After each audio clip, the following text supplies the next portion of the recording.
Shalom. I want to give all the praise, all the glory, all the honor unto Yahweh, Ba'ashem, Yahushai, Ba'ashem, Mikra Kodash. Double honors goes out to the elder apostles of Great Millstone for teaching me the truth. Also, I want to acknowledge all the Akra who are pushing the truth with sincerity throughout the four corners of the earth. All right. So I'm in the book, First Peter 5, and I'm going to start at 1. This is Shabai from the GMS Denver camp. All right, and I'm going to go ahead and start reading right now. It's verse 1. It says, "The elders which are among you I exhort, who am also an elder, a witness in the sufferings of Hamashiach, and also a partaker of the glory that shall be revealed." All right, and this is, we exhort the elders.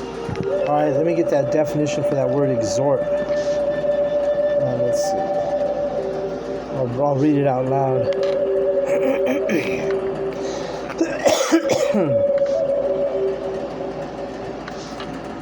All right, exhort. Definition: it means to urge, advise, or caution earnestly, admonish urgently. Right? So it's encouragement, strong encouragement was that word means. All right? And Paul, he said, "Well, I'm also an elder." All right? It's lucky. I said Paul, I meant Peter. And it says, "And a witness of the sufferings of Hamashiach, Yahushai, and also a partaker of the glory that shall be revealed." Right? Because we're joint heirs with Yahushai. I said it in the last video, in the last lesson. You know, part of this ministry, part of this reward is for glorifying Yahweh B'Shem Yahushai. We're going to be joint heirs with Yahushai if we are those men, right? And we pray that, all of the brothers of GMS are in that number. It says in verse 2, "Feed the flock of our power, which is among you, taking the oversight thereof, not by constraint, but willingly, not for filthy lucre, but of a ready mind." Right, so we don't do this for money. We don't feed the flock for money. We feed the flock because we want to seal the elect, right? Because we know the prophecy. We know that when we're out there teaching and we're out there, doing lessons, we know that this is how the elect is going to be sealed through the spirit and power of Yahweh B'Shem Yahushai on the street corners, on the videos, And it says, "But of a ready mind," meaning you should always be ready to feed the flock, and you should always be ready to have an answer, as it is written. Let's grab that real quick.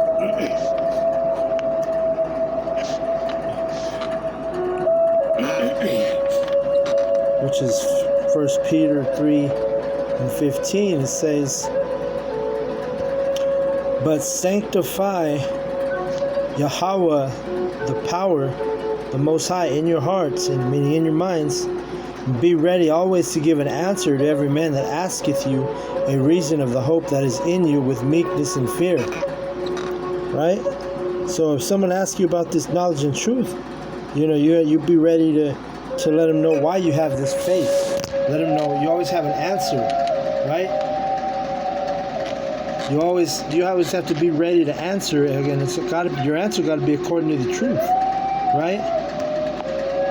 Let me clear this real quick. Let me go back to 1 Peter 5 and again, we're not doing this for money. We do this to glorify Yahweh B'Shem Yahushai, right? Verse 3, "Neither as being lords over the Most High's heritage, but being samples to the flock. So we're not doing this just to rule over right now, just to rule over the Israelites, right? It's more to be models for the flock. That's what that word ensample. You look up that word ensample. It means it goes into like a model. We're the models. We're like the baby blueprints, because Yahweh Shai is the blueprint, right? And we're like those ensamples or blueprints or models to the flock, right? Verse 4. And when the chief shepherd shall appear, ye shall receive a crown of glory that fadeth not away. And that chief shepherd is Yahweh Shai. And that's what we strive for, is to be those men, be of that number, the 144,000 of the number of the saints, the number of the prophets, who are going to receive that crown of glory, right? And glory, it means beautiful, so it's a beautiful crown. And it's beautiful. What makes it even more beautiful is the men who get those crowns, of what we had to endure and what we still,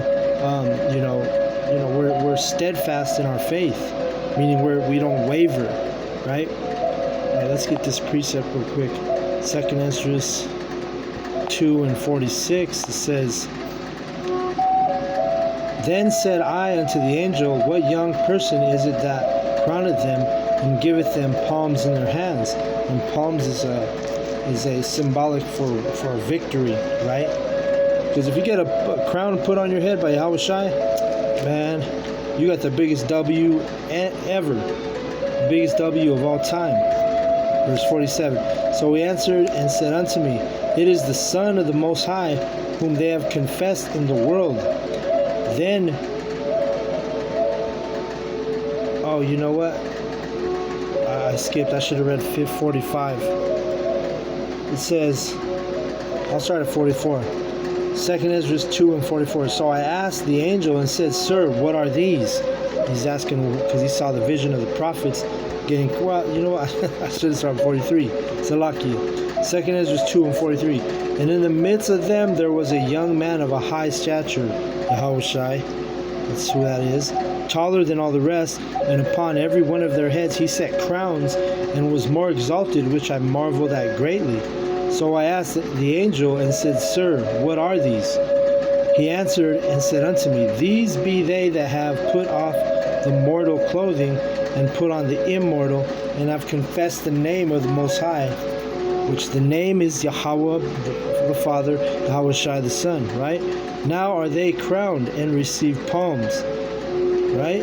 If you just say God, that's not a name. You're not going to be glorified for saying the word God. We confess the names of Yahweh B'Shem Yahweh Shai. That's what's one of the reasons why we'll get those crowns, because we're using the true name, or the true names. Verse 46. Then said I unto the angel, What young person is it that crowneth them and giveth them palms in their hands? Right, and remember, palms is symbolic for a victory. Verse 47. So he answered and said unto me, It is the Son of the Most High, whom they have confessed in the world. So we confess the name of Yahweh. We also confess the name of the Son of the Most High, which is Yahweh Shai. Then began I greatly to commend them that stood so stiffly for the name of Yahweh B'Shem Yahweh Shai. See that? So Esdras was like, man, he had to commend the vision that he saw. He was like, man, basically, let's get that word commend real quick. Commend, definition.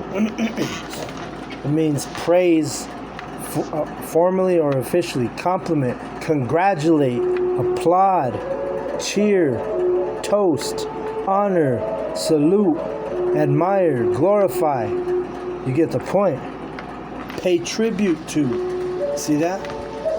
So Esdras was like, man, he was like congratulating. He's all,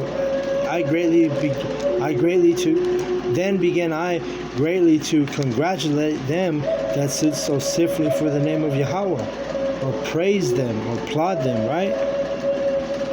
He was impressed. And he's actually one of those men, right? That he's one of the teachers, one of the prophets. So the vision Ezra saw, whether he realized it at that moment or not, he was one of those men being crowned. Right? Second Ezra 2. And actually, you know what? I'll stop right there. That was the point. The crowns, getting that crown. Right? Let's go back to 1 Peter 5 and 4. It says, "And when the chief shepherd shall appear, ye shall receive a crown of glory that fadeth not away." Right? And that's what we just read, the crowning ceremony. Verse 5, "Likewise, ye younger, submit yourselves unto the elder."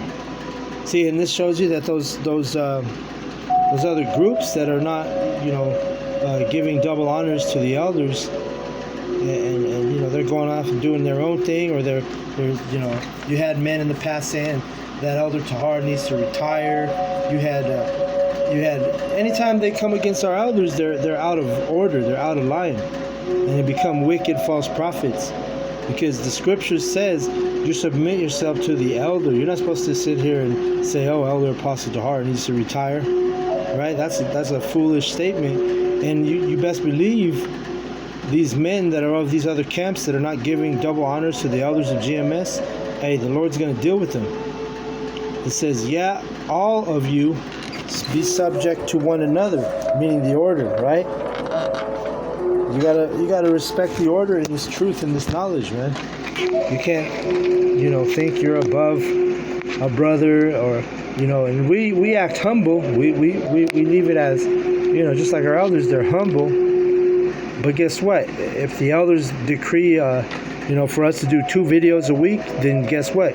You better start doing 2 videos a week, or 2 videos a day is what I meant to say, because we're already doing one a day. But then that's just an example, and that's an example of being in order and being, respecting your elders. And it's let me get this real quick.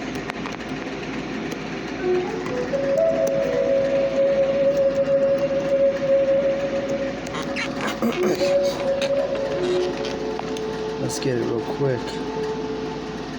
1 Timothy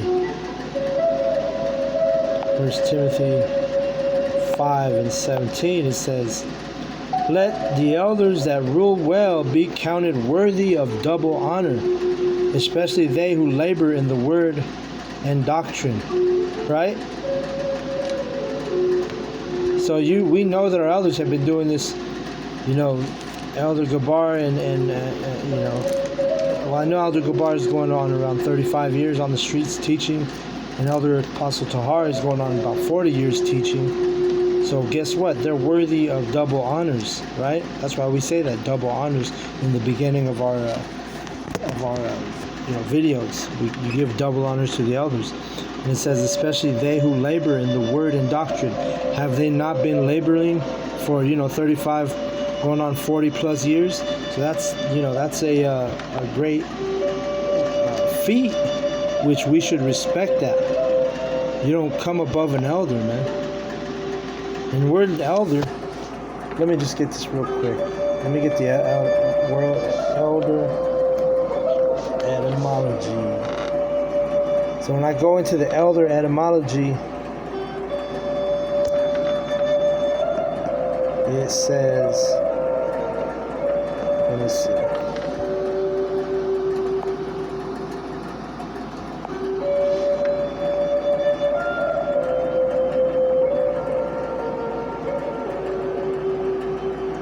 Alright, so one, I'm going to read the elder etymology online. It says, elderly person, a senior citizen, older person, a parent, an ancestor, a chief, a prince, one having authority in a community. So if you're, that right there, man, if you're an elder, you have authority in a community, then how the hell, that shows you Hebrew Israelites that are speaking against the elders of GMS, you're way out of order, man. You're in a rebellious spirit. You don't come over with someone who has authority in the community, especially in this community of ours, which is this ministry, right? It also goes into grandfather, right? Parents, forebearers, right? So So you're not gonna, if you're not gonna go sit there. I mean, common men are not gonna sit there and disrespect their grandfather, right? No, you have the utmost respect for your grandparents. At least, in the generations past. Nowadays, you got some fucked up, monsters, running around with these kids. They've never been taught. They've never been taught, manners and order, So you can see why these camps are heathen, acting like heathen, coming up against the elders, not coming in the order, not getting in the order, which that's a rebellious, wicked thing. And the Most High Yahweh and His Son Yahweh Shai are going to pay you for that abuse. I'll call it abuse because that's what it is. You don't abuse, you're not to abuse the order, man. So, but anyway, I went into that word elder. So let's read 5. Likewise, ye younger, submit yourselves unto the elder. Yeah, all of you be subject one to another, and be clothed with humility. For the Most High resisteth the proud, and giveth grace to the humble. Right. So, hey, man, part of this ministry, part of this truth that we're in, a big part of it is just being humble. You don't want to be a brother who's been in the camp for 2 years, and you want to be talking down on a brother that's been in the camp for 15 years, that's out of order. You see? Verse 6, humble yourselves therefore under the mighty hand of the Most High, that He may exalt you in due time. So if you humble yourself, guess who's Yahweh's Bashem Yoshai? Hey, they're not gonna forget us. If you humble yourself in this truth, guess what? The humble is gonna be the ones who's raised up, exalted, exhorted. But if you're over here thinking you're your shit don't stink, and you want to be the top teacher in Israel, and you want to be the elder of Israel when you're not, well, the Most High is gonna humble your ass, And this is going out for those that need to hear it. If you're exalting yourself over a brother that's above you in this order or in this truth or in the knowledge, then guess what? The best thing to do is just shut your mouth and humble yourself. All right? Don't go around thinking you're some type of, the best thing since sliced bread or some shit, Verse 6. Humble yourselves, therefore, under the mighty hand of the Most High, that He may exalt you in due time. So just wait. Yahweh's going to exalt us, but you got to wait for that time. It's not your job to exalt yourself. Verse 7. Casting all your care upon Him, for He careth for you. Yeah, so don't worry about it, man. Just humble. Like that one song by Kendrick Lamar, stay humble. Be humble. Be humble. Well, go play that song if you need to hear it over and over till you humble your ass down. Right? Sit down. Be humble. I haven't heard it for a couple years, but that song right there, that's a good song. Sit down. Be humble. That's what this truth is, man. Listen to, at the very least, listen to that song just to humble yourself, Sit your ass down and humble yourself. Sit your ass down and be humble. Yahweh cares for you, so He's going to exalt you in due time, man. Don't try to exalt yourself against the brotherhood or among the brotherhood. Verse 8. Be sober, be vigilant, because your adversary the devil, as a roaring lion, walketh about seeking whom he may devour. And that's what it is. The Esau Edom, hey, he's gonna deceive the ones that are not of the elect. He's gonna snatch away the ones that are not of the elect. He's gonna snatch away those trees that are not planted by living water, right? They don't have no foundation. They don't have no nutrient. They don't have no backbone. They don't have no those 2/3 of our own people are going to get devoured by that adversary, which is Esau, Edom, and really the other nations that are, not coming in the spirit of Yahweh Bashem Yahushai. Verse 9. Whom resist steadfast in the faith, knowing that the same afflictions are accomplished in your brethren that are in the world. So yeah, we go through all these afflictions, these troubles, these hardships, trials, tribulations, right? But guess what? All of the brethren are going through that, because that's what Yahweh Shai does. Yahweh Bashem Shai, let's read Hebrews real quick. It's 12 and 6 maybe, or 6 and 12. Always get it mixed up. Hebrews 12 and 6. Oh yeah, 12 and 6. For whom Yahweh loveth, he chasteneth, and scourgeth every son whom he receiveth. If ye endure chastening, the Most High dealeth with you as with sons. For what son is whom the Father chasteneth not? But if ye be without chastisement, wherefore all are partakers, then ye are bastards and not sons. So there it is. We know that these afflictions are the same afflictions are going in throughout the brotherhood, the brethren, right? But you're supposed to embrace that. Don't feel like, oh, well, why is this happening to me, or why am I going through this? Or makes you want to fall out the truth or stop doing the work, right? And if you do that, then hey, you were never part of the elect, from the beginning. But the ones who can endure and deal with it like a man, that's what this truth of this thing of ours, it teaches you to be a man. It really does, man. You become manly in this truth, man. You become that alpha, that dominant, that me and the elder of the camp, the head brother of the camp, we were walking around at the flea market, right? It's like the flea market, you buy different merchandise, and we saw this hat. It had a Doberman Pinscher on it, and all it said was dominant. I told the elder, I said, hey, I could see us both wearing that hat, because that's what it is. This truth, it teaches you to be a man, be manly, the way we're supposed to be. 1 Peter 5 and verse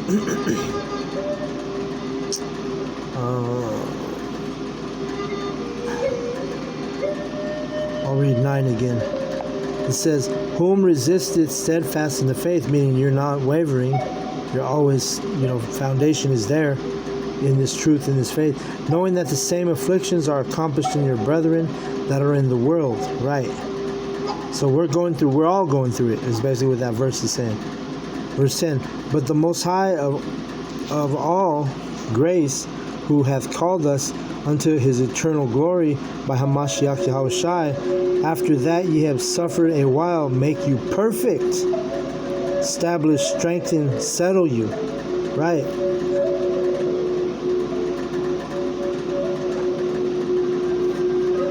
See, so we're going to be made perfect.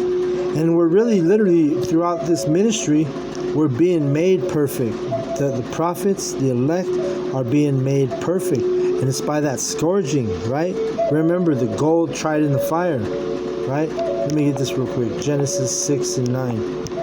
It says, these are the generations of Noah. Noah was a just man and perfect in his generations. And Noah walked with the Most High, right? So people say, oh, you think you're so perfect, or they say, oh, Yahweh. They don't say Yahweh Shai or Yahweh. They say Jesus. They go, oh, well, Jesus is the only one who was perfect. Well, guess what? We're talking about perfect. Yahweh Shai was perfect in the spirit and the flesh.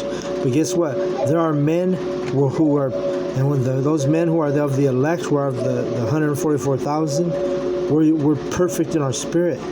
That's why it reads what we read right here in verse 9, Genesis 6 and 9. These are the generations of Noah. Noah was a just man and perfect in his generations, and Noah walked with the Most High. See that? So don't be afraid to, tell people, well, you don't have to tell people, but stand up for yourself and say, hey, man, I'm being made perfect through this knowledge. I'm being made perfect in my spirit because of this truth. Right?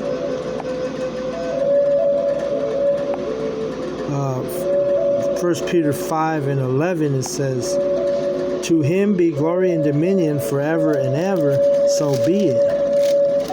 And then it says, by Silvanus, a faithful brother unto you, as I suppose I have written briefly, exhorting and testifying that this is the true grace of the Most High wherein ye stand. The church that is at Babylon, elected together with you, saluteth you, and so doth Marcus my son. Greet ye one another with a kiss of charity. Peace be with you all that are in Hamashiach Yahushai. Right. And we know that this is Babylon the Great. So that verse 13 is heavy. The church that is at Babylon, elected together with you, saluteth you, and so doth Marcus my son. So there it is. The church is the men, right? We know that. Revelation 21:3. And guess what? We're in this spiritual Babylon, or Babylon the Great, or the daughter of Babylon, however you want to call it. And guess what? The men are the church. The men are the ones who are being made perfect. It ain't saying nothing about no women, right? The women are too emotional. The women are not saints. Let's just put it that way. All right? And I'm not trying. That's not a knock on women. That's just the way Yahweh Bashem Yahushai has made this, thing of ours. There's no saints who are women. Unlike the pagan Christians, they'll teach you the opposite, right? Revelation 21:3, and I heard a great voice out of heaven saying, behold, the tabernacle of the Most High is with men. Okay? So that right there, behold, the tabernacle means church, so the church of God is with men. Alright, so before you get all in your feminism spirit, just know that the scriptures is nothing, the complete opposite of feminism. And we know that the saints are men, alright? It ain't you women. And like I said, it's not a knock against you women, because we love women, we love our women, but it's just the truth. The saints and the prophets, the 144,000 are all men, right? Ezekiel 34:31, and ye, my flock, the flock of my pasture, are men, and I am your power, saith Yahweh the Most High. All right? And I'm going to close out on that. I want to give all the praise, all the glory, all the honor unto Yahweh, Bahashem, Yahushai, Bahashem, Rakah Kudash. Double honors goes out to the elder apostles of Great Millstone for teaching me the truth. Also, I want to acknowledge all the Akim who are pushing the truth with sincerity throughout the four corners of the earth. Shalom to the elect.